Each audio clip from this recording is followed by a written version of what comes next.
So this is a real game changer for anyone to do in any business, let alone a farming business. And this is an opportunity for you to get really clear on your, if you like, accountability chart, organizational chart, and this is an opportunity for you to really look at your entire company and see on one page where everything sits and where everything fits. It's very important for you to realize that every business is different.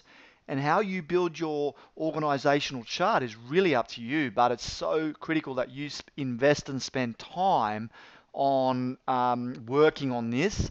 And ultimately, your objective is to have a name that sits alongside each role of the business and clarity on what the key objectives of that role are. Now, if you could appreciate, most businesses have an arm where it's like a production arm. There needs to be a marketing and sales department, which then brings the work in. You then need to deliver the work, do the work, and then you need to then ensure that all the administration and finance and human resources and everything else gets done that to support the marketing department, the operations department, etc. And not only that, in any business, you need the leader. We've spoken a lot about creating the vision. You need that person that's got the ability that can look forward into the future and set the goals and drive the business forward towards the vision. There's a great metaphor that Greg uses, which is if you're in the forest and you're trying to climb out of the forest, and if you just, it's often you're spinning your tail, you're not really sure which direction you need to go. You need someone to climb up a tree and look out and point. That's the way out. That's the fastest way out. So these roles become critical. Now, without clarity on these roles, you'll find yourself moving rapidly between each piece and each part, and there'll be headbutting going on, and no one's really clear on who does what. There's no accountability, there's no ownership, there's no responsibility. This is what causes a lot of friction within the team, and what happens is a lot of mistakes get created because no one is really addressed on that's in your job description and that's your responsibility. And so by working on putting an organizational chart in place and putting names to that organizational chart, the key areas, you'll find you'll really be able to separate and distinguish what gets done and who's responsible for getting that done. So this process, mind you, can take a day. In some cases 2 days. Some people may be able to do this really, really quickly.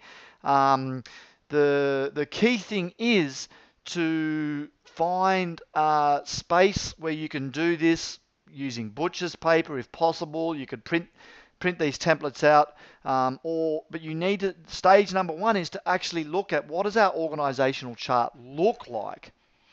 Now, this is a really simple example here. It's got a few arms. It's got CEO, it's got marketing and sales, it's got operations, administration, which is also broken into finance and HR. Now, you also might add a IT arm that may sit under administration, and you also might have a farmhand, and the farmhand's typically going to sit under operations. So you need to decide what your organization will look like, and you also need to consider where you're going, not where you've been or where you're at. You need to really look at, where are we going? What does our organizational chart need to look like in order for us to grow to the next level, to break through that ceiling, to take the business forward, okay? And some of you may, through finishing this exercise, may see far out, we need to hire someone. And it's a really strong point to make here that you can't do it all. Very important that the example that was provided at the recent conference we had from Gary from Teaching Leadership was, if you're running a restaurant and you're responsible for running the restaurant and you hire people to fill glasses of water, let's say that you're the CEO and you hire someone in operations to ensure the water's filled, you need to be able to step back and let that person focus on filling those glasses of water, and knowing that if you're down here as CEO filling that glass of water, then someone is not doing your job. And this is how great sporting teams are formed. Everyone's got clarity on their job role, on their position. They know they have to really focus on that job role. And they have to also trust and respect the other people within that team, that they're going to deliver on their job role. And that's how winning teams are created, when everyone focuses on what they do best and ensures that everyone else has trust and steps away from everyone else doing their job. And you'll find a lot of businesses create conflict because there's often a strong personality that thinks that they're better than everyone else, and they ultimately step over the toes of people, and they don't trust them, or they've got a control issue, step over the toes and start doing jobs they shouldn't be doing, and that causes conflict, and there's no empowerment, and it goes on. And this is where a lot of businesses fall over. Often it's the leader of the business can often be the one that creates a lot of the conflict and ends up being the most stressed, because they think that they've got to do it all. And so this helps you get clarity on this. So if we look at this position, and we'll use an example here. I'll use the example that Greg provided at our recent at the conference. But we've got Greg Johnson, and he's got three people in his business. He's got a farming business, and he's got himself, he's got his wife Deb, and they've got a workman. Okay, let's call the workman Sam. So Greg's put himself in charge of the CEO. And the CEO is going to be responsible for setting the vision. The CEO is going to be responsible for running the leadership meetings. We'll put in here leadership meetings. I'll just put in 3 just to keep this really, really simple. Sorry about the typos. Leadership meetings. What do we got? Leadership. And the CEO, as the CEO, he's going to be ultimately responsible for ensuring people below do what they promise. Right? So he's ultimately responsible. You can see this. Everyone reports up to the CEO. So he's taking the overall responsibility of that business, by the way. It's very important that you've got that leader in place, that person that's in charge of leading the business, creating the vision, etc. Now, he may feel or think in this instance, he might go, look, you know what? I'm better at people below do what they are supposed to. I'll just put in here supposed to. Sorry, I'll just come back to that. Supposed to. Now, Greg may also have that feeling of through this process and think, you know what? I'm so good at creating the vision, but I'm really not good at holding the fort together. And he may even create a little box underneath here where he focuses on the vision, but he creates another box when he goes to Deb, look, I want you to be in charge of, you be the implementer. And so he may even be able to delegate out and say to Deb, look, I just want to make sure you're in charge of all these areas functioning correctly, right? And that's fine as well. In my business, I was the CEO, and then directly underneath me was the operations manager. Now, underneath operations, I actually decided to put marketing, administration, finance, and we had an operations manager that became in charge of implementing everyone else in the business to do their job. So I could keep free, and I was very big in the vision of the business, but my responsibility was also in marketing and sales. So in this particular box as well, we've got Greg decides that he's going to do this. Some of the roles, he's going to make sure that the branding looks great, the website. He's also going to look for opportunities to sell direct. Could be a role that Greg puts himself on there.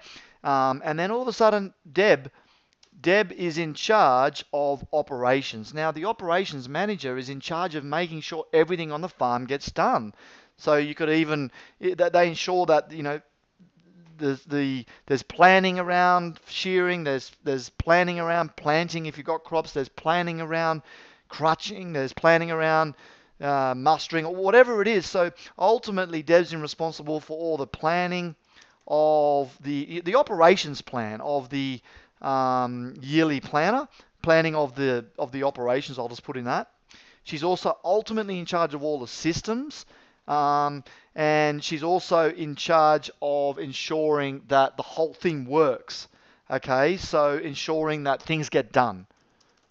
Things get done, and she's also in charge of, in this case, and I won't add this in here, but making sure Sam is looked after, accounted to. So she's also creating a responsibility that she needs to set up a weekly meeting to manage Sam.